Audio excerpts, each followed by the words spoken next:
네, 안녕하세요. 아는 내과TV의 내과 전문의 유두현입니다. 오늘은 이상지질혈증 그 마지막 강의로 여러분께 인사드리게 됐는데, 마지막 주제는 이상지질혈증 약을 실제로 어떻게 처방할 수 있을지에 대해서 함께 공부해보는 시간을 가져보도록 하겠습니다. 이상지질혈증 치료 약제를 보시면 대부분 아토바스타틴, 로슈바스타틴 위주로 이루어져 있고, 일부는 피타바스타틴, 심바스타틴도 처방하고 계시다는 것을 이 표를 보면 알 수 있습니다. 그러면 우리가 스타틴을 이렇게 많은 종류가 있는데 대부분 아토바스타틴, 로슈바스타틴을 쓰는 이유가 있지 않을까요? 그럼 어떤 이유에서 이렇게 쓰고 있는지 살펴보기 전에 일단 스타틴을 언제부터 써야 될지에 대해서 다시 복습도 해볼 겸 공부를 해보도록 하겠습니다. 그럼 스타틴을 맨 처음에는 과연 이 환자에게서 LDL 수치가 이 정도인데 스타틴을 바로 시작을 할 것인가?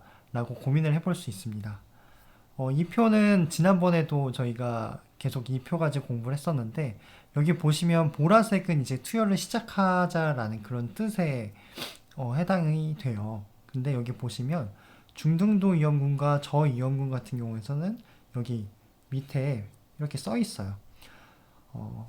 일단은 이 환자들이 LDL 수치가 이 보라색에 해당할지라도 바로 투여를 시작하는 것이 아니라 수주에서 수개월간 생활습관 교정을 먼저 하고 나서 그 뒤에도 LDL 콜레스테롤 수치가 높을 때는 스타틴 투약을 시작할 것을 권고하고 있습니다. 그러니까 중등도 위험군과 저위험군 환자들에게서는 우선 생활습관 교정을 통해서 LDL 콜레스테롤 수치가 떨어질 수 있음을 기대를 해본다라는 뜻인데 그 이유를 조금 생각해 보면 아무래도 이제 스타틴과 같은 그런 약들이 100% 안전하다고는 할 수 없는 것들을 이전 강의에서 설명드렸어요. 그럼에도 불구하고 스타틴을 씀으로 인해서 얻는 이득이 더 크고 그 부작용이 실제로는 에비던스가 그렇게 높지도 않고 환자가 부정적으로 생각하는 그런 노시보 이펙트 중에 하나일 수도 있기 때문에 그런 부작용들을 감안해서라도 얻는 이득이 더 크기 때문에 쓰자고 말씀드렸는데 아무래도 중등도 위험군과 저위험군 환자에서는 스타틴으로 인해 얻는 이득이 그런 부작용들보다 그렇게 높지는 않기 때문에 일단은 스타틴을 쓰기 이전에 먼저 한 번쯤은 생활습관 교정을 해보고 그럼에도 불구하고 콜레스테롤이 지속적으로 높을 경우에 한해서 콜레스테롤을 쓴다는 것을 알고 계시면 되겠습니다. 그에 반면에 초고위험군이나 고위험군 환자들에게서는 이런 기존 이렇게 해당되는 수치가 있었을 때는 바로바로 콜레스테롤 수치에 맞게끔 스타틴을 투여하는 것이 필요하겠습니다. 그러면 이제 스타틴을 쓰기로 마음 먹었다. 그러면 어떤 스타틴을 쓸 것인가 이제 고민해 보게 되는데 스타틴 종류가 이제 앞서 이제 제약회사에서 판매되고 있는 종류의 스타틴들을 봤는데 뭐 로슈바 아토바스타틴이 대부분을 차지했고 일부 피타바, 프라바, 심바스타틴 같은 것들을 처방하고 있었습니다. 그러면 우리가 어떤 상황에서 어떤 스타틴을 고를 것인가? 물론 이제 개원가 상황에 따라서 뭐 약국에 들어와 있는 그런 스타틴을 한정해서만 처방할 수 있겠지만 우리가 스타틴 같은 경우에서는 어떤 스타틴이 어떤 장점이 있는지에 대해서 알고 계신다면 우리가 스타틴을 처방하는 데 조금 더 도움이 될 수 있으리라 생각이 되거든요. 그래서 제가 일단은 기준을 잡은 건 총 4가지입니다. 먼저는 하이 인텐시티가 가능한 스타틴.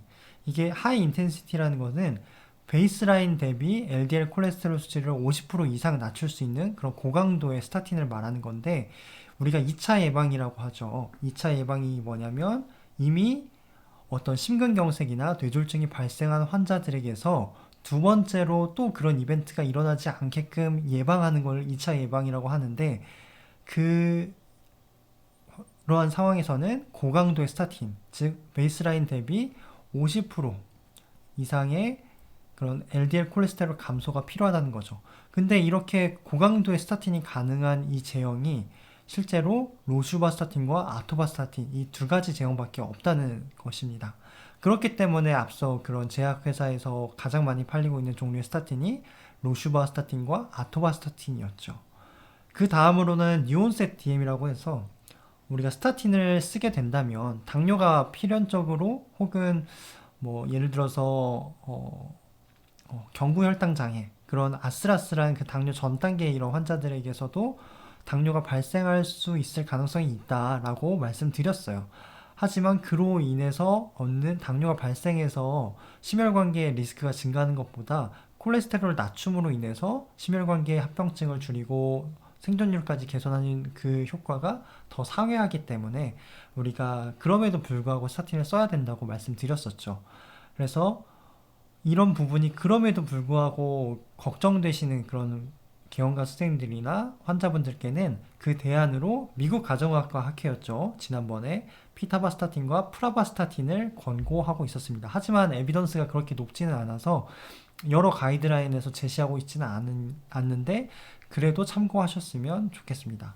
그 다음에 이제 하이드로필릭이라고 우리가 친수성, 친지질성이라고 있는데 대부분의 스타틴은 친지질성이에요. 근데 이제 친수성이 로슈바스타틴과 프라바스타틴이 있는데 이 친수성은 어떨 때 우리가 고려할 수 있냐면 마요페시, 그러니까 스타틴을 복용해서 뭐 대부분이 노시보 이펙트라고 해서 부정적일 거다, 안 좋은 상황이 발생할 거다라고 예측하는 비율이 높기 때문에 스타틴을 복용해서 이제 마요페시가 발생한다고 했었는데 진짜 이제 마요페시가 발생한 환자들에게서 사실 기존으로는 설명이 잘 어려워요. 왜냐하면 스타틴을 쓴다는 것은 애초에 공통적으로 메발로네이트 펩스웨이를 차단해가지고 콜레스테롤 합성을 억제하는 건데 그 모든 약들이 공통적인 패스웨이를 가지고 있는데 특정 스타틴만 그게 마요페시를 덜 일으킨다는 것이 사실상 말이 안 되기 때문에 하지만 일부 연구에서는 로슈바스타틴과 프라바스타틴이 친수성이어서 마요페시를 일으키는 비율이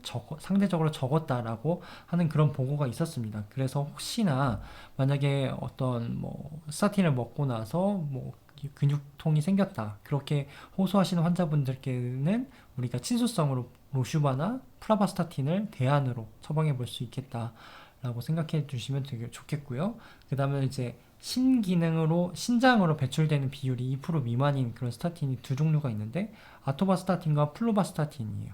그렇다고 해서 이제 아토바스타틴과 플루바스타틴이 어떤 만성 신질환 환자들에게서 용량에 상관없이 아무 용량이나 다 처방이 가능하다는 것은 아니고 아토바와 플루바스타틴도 신장 기능에 따라서 허용되는 용량 이만큼만 투여해라 라는 것들이 정해져 있어요. 다만 아토바스타틴과 플루바스타틴이 이제 대사되면서 그런 서브스트레이트 같은 것들이 만약에 신장으로 배출된다면 아무래도 그 서브스트레이트들이 농축되면서 여러 가지 약물들과 상호작용을 일으킬 수 있는데 아토바와 플루바스타틴은 신장 배설이 덜 되기 때문에 이런 신기능이 떨어져 있더라도 크게 어떤 약물 간 상호작용이나 그런 부작용들을 걱정할 필요가 없다는 것을 시사하고 있습니다. 그래서 신기능 장애가 있을 때 아토바와 플루바스타틴을 좀 생각해 주시면 좋을 것 같습니다. 다음으로는 이제 이상지질혈증 약을 어떤 용량부터 시작할 것인가입니다. 우리가 이제 어떤 스타틴을 쓸지를 정했어요. 그러면 우리가 처음에 이 환자에게서 몇 미리로 쓸 것인가를 고민을 해봐야 되는데 일단은 기준이 고위험군과 초고위험군, 하이리스크, 베리 하이리스크, 세컨더리 프리벤션 이런 환자들은 딱 봐도 하이 인텐시티, 즉 베이스라인 대비 50% 이상 낮출 수 있는 고강도 스타틴을 써야겠죠. 그런 것들을 제시하고 있는 가이드라인이 이제 먼저는 유럽 가이드라인인데 하이리스크와 베리 하이리스크에는 지난번에 공부했던 것처럼 이런 여러 가지 그런 카디오베스큘러 디지즈가 있는 환자들이었는데 그런 환자는 최근에는 55 미만 그리고 베이스라인 대비 50% 미만까지 그러니까 더 로어 이스터 베러 그러니까 낮추면 낮출수록 더 에비던스가 좋다라고 해서 강력한 스타틴을 쓰도록 권고하고 있고 미국 가이드라인에서도 마찬가지예요. 여기 보시면 일단은 190 이상이 된다면 미국에서는 무조건 하이 인텐시티 스타틴을 써오고 40세에서 75세 이 사이에 있는 당뇨 환자들도 묻지도 따지지도 말고 바로 모더레이트 중강도 스타틴을 쓰라고 제시하고 있고 만약에 그럼에도 불구하고 조절이 안 된다면 하이 인텐시티 스타틴까지 고려해라 라고 제시하고 있고요.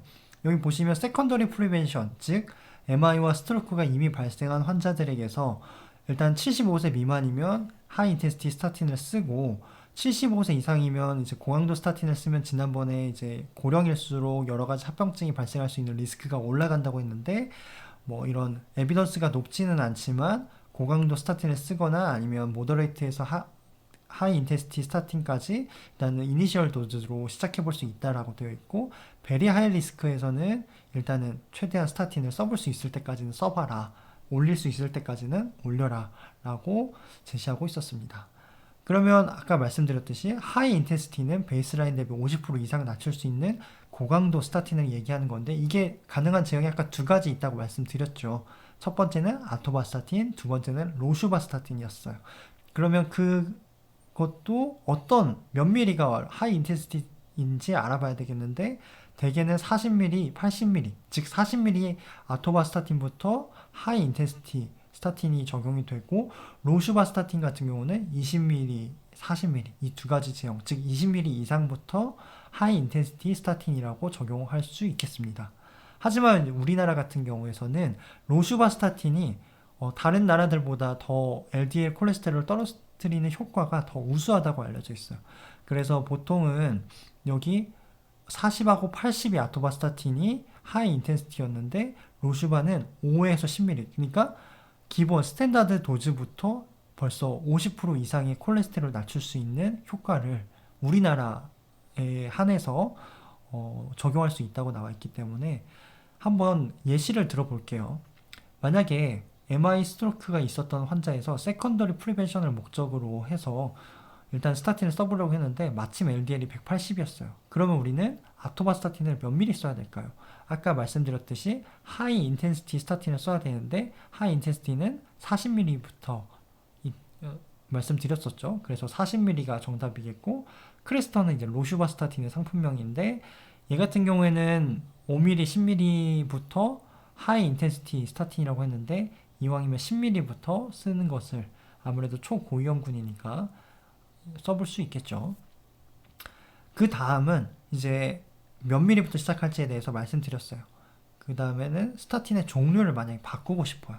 근데 어떤 용량으로 어떻게 변환할 수 있을까라고 고민을 해볼 수 있는데, 일단은 지난번에도 이제 설명드렸는데 아토바스타틴 10ml를 일단 기준으로 삼아 볼게요. 그래서 아토바스타틴 10ml가 LDL을 베이스라인 대비 30에서 36% 낮추는데, 그러면 이것과 같은 포텐시를 갖는 스타틴 제형들은 어떤 것들이 있는지 보니까 이렇게 피타바 2ml, 로슈바 5ml. 하지만 로슈바 5ml는 하이 인텐시티 스타틴에 들어갈 만큼 더 효과가 높다고 되어 있는데, 일단 암기하기 쉽기 위해서 그냥 2mm, 5mm 이 크기 순서로 제가 조금 외워보려고 정리를 해봤어요. 그래서 일단은 뭐 로슈바 5mm는 다른 어떤 스타틴보다 그 포텐시가 높지만 그 암기하기 쉽게 위해서 피타바 2mm, 로슈바 5mm, 아토바 10mm, 신바스타틴 20mm, 프라바 40, 로바 40, 플루바 80 해서 필요하신 프루풀 이렇게 앞글자만 따서 외우자고 말씀드렸었죠. 그래서 적용을 해보면 일단은 피타바스타틴 3mm라고 한번 가정을 해볼게요.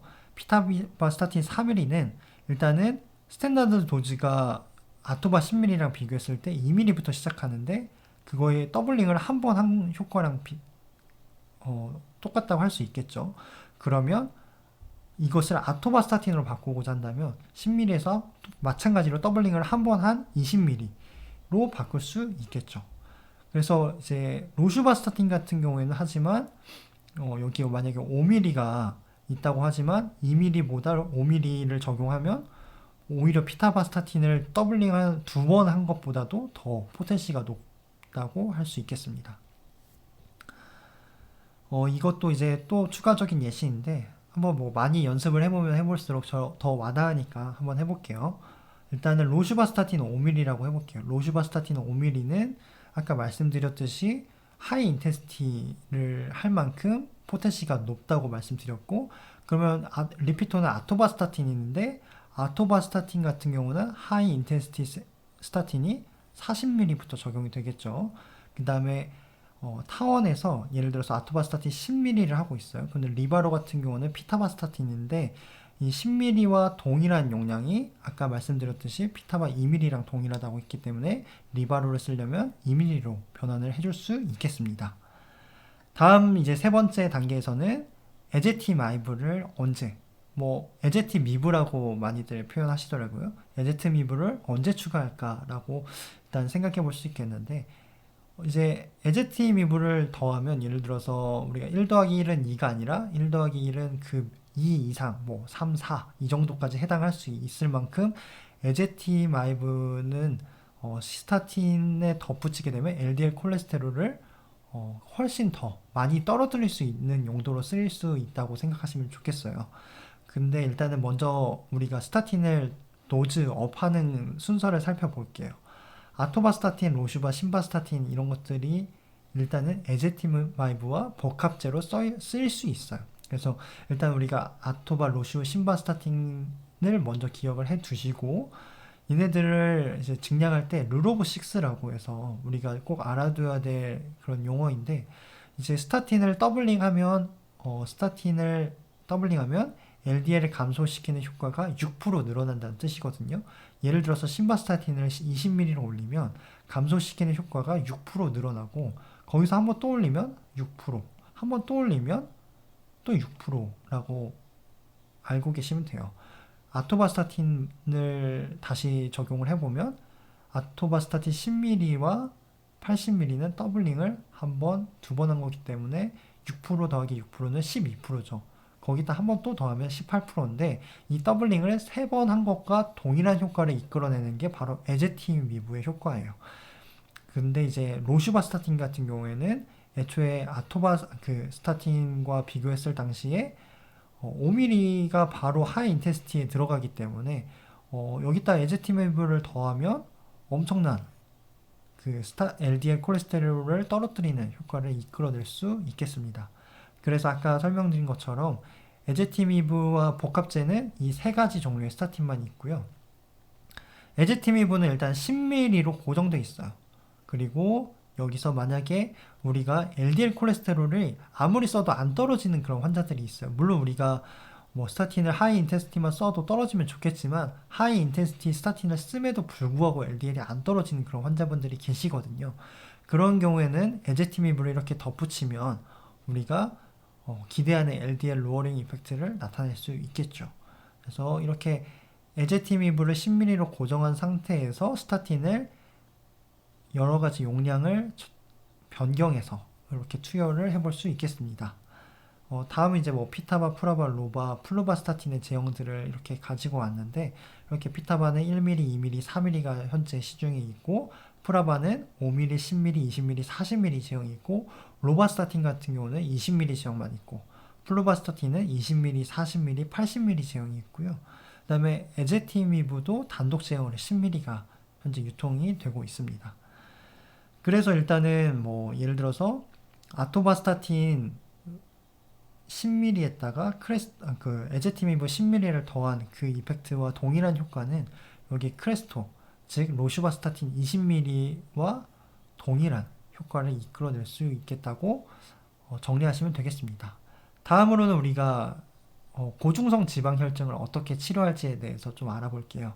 지난 시간에 이제 고중성 지방혈증이 높다라고 하는 것은 고중성 지방혈증 자체가 문제가 아니라 중성 지방이 높아짐으로 인해서 TG 리포프로테인이나 스몰 덴스 LDL 같은 것들이 늘어나서, 이런 것들이 오히려 LDL 콜레스테롤 입자보다 혈관 내 침투를 더 잘하게 되고 동맥경화를 더 잘 일으킨다고 말씀드렸어요. 그래서 TG를 낮추려면 궁극적으로 이 스몰 덴스 LDL과 TG 리포프로테인을 치료할 수 있는, 즉 스타틴을 씀으로 인해서 이런 LDL 콜레스테롤을 궁극적으로 떨어뜨려야 된다라고 말씀드렸기 때문에, 일단 TG를 낮추려면 가장 먼저는 스타틴이에요. 스타틴을 씀에도 불구하고 TG가 200 미만으로 떨어지지 않는 경우에 한해서 파이브레이트나 오메가3 페리 엑시드를 써야 된다고 말씀드렸고, 하지만 그것조차도 실제로 TG를 떨어뜨렸을 때 임상적으로 어떤 클리니컬 아웃컴이 개선되는 것들에 대한 연구마다 차이점이 있었기 때문에 에비던스는 높지 않다고 말씀드렸었어요. 그래서 일단은 그럼에도 불구하고 뭐 예를 들어서 TG가 500 이상이어가지고 이런 것들 때문에 급성 췌장염 같은 것들에 대한 리스크를 줄여야겠다라고 한다면 파이브레이트 같은 것들을 투여해 볼 수 있겠는데, 파이브레이트는 페노파이브레이트 가 이제 단독 제형으로 있고 160mg로 이제 나와 있어요.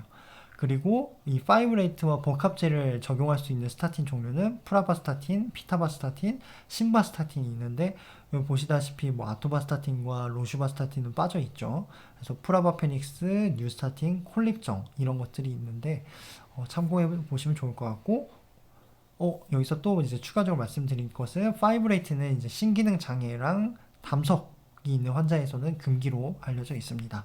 오메가3 페리 엑시드 같은 경우에는 하루에 4g 이상 복용을 해야 클리니컬 아웃컴의 어떤 기대를 이끌어내 볼 수 있겠다라고 말씀드렸는데 실제 시중에 유통되어 있는 거는 1g이에요. 1g. 4g을 도달하기 위해서는 이걸 하루에 4알을 먹어야 되는데 하루에 아침에 2알, 저녁에 2알 사실상 먹기가 어렵죠. 그리고 실제로 오메가3를 많이 먹으면 뭐 간 기능 손상이 온다거나 뭐 근육통 같은 것들이 발생할 수 있다고 알려져 있고 이게 꽤 비린내가 난다고 하더라고요. 그리고 이 알약도 크기가 꽤 크고요. 그래서 맥시멈 하루에 한 2g 정도 지금 복용을 하고 이것도 2T 정도까지 처방을 하고 계시는 걸로 알고 있습니다. 그 다음 로슈바스타틴과 이제 오메가3 페리엑시드가 복합제가 있는데 여기에는 아쉽게도 오메가3가 1g 밖에 없어요. 그래서 이런 것들을 알고 계시면 되겠고 마지막으로 제가 다시 강조드리는 거는 스타틴을 끊으면 안 된다라는 거예요. 그러니까 스타틴을 끊더라도 에비던스가 있어야 돼요. 뭐 예를 들어서 이 환자가 스타틴을 끊어야 될 만한 어떤 뭐 심각한 부작용이 있다거나 그런 환자들이라면 몰라도 스몰 댄스 LDL 즉 우리가 LDL 목표치에 도달했더라도 넌 HDL 콜레스테롤을 충족시켰는지 먼저 살펴볼 필요가 있고 그 다음에 우리가 스타틴을 씀으로 인해서 이런 플레이트로픽 이펙트라고 해서 혈관 기능도 개선하고 항염증 효과도 일으키고 궁극적으로는 폐렴에 대한 어떤 사망률까지도 감소시킨다는 일부 데이터가 있기 때문에 스타틴을 끊을 때는 조금 더 신중하게 접근을 해보면 좋겠습니다. 이상으로 이상 지지혈증에 대한 강의를 마치도록 하겠습니다. 경청해 주셔서 감사합니다.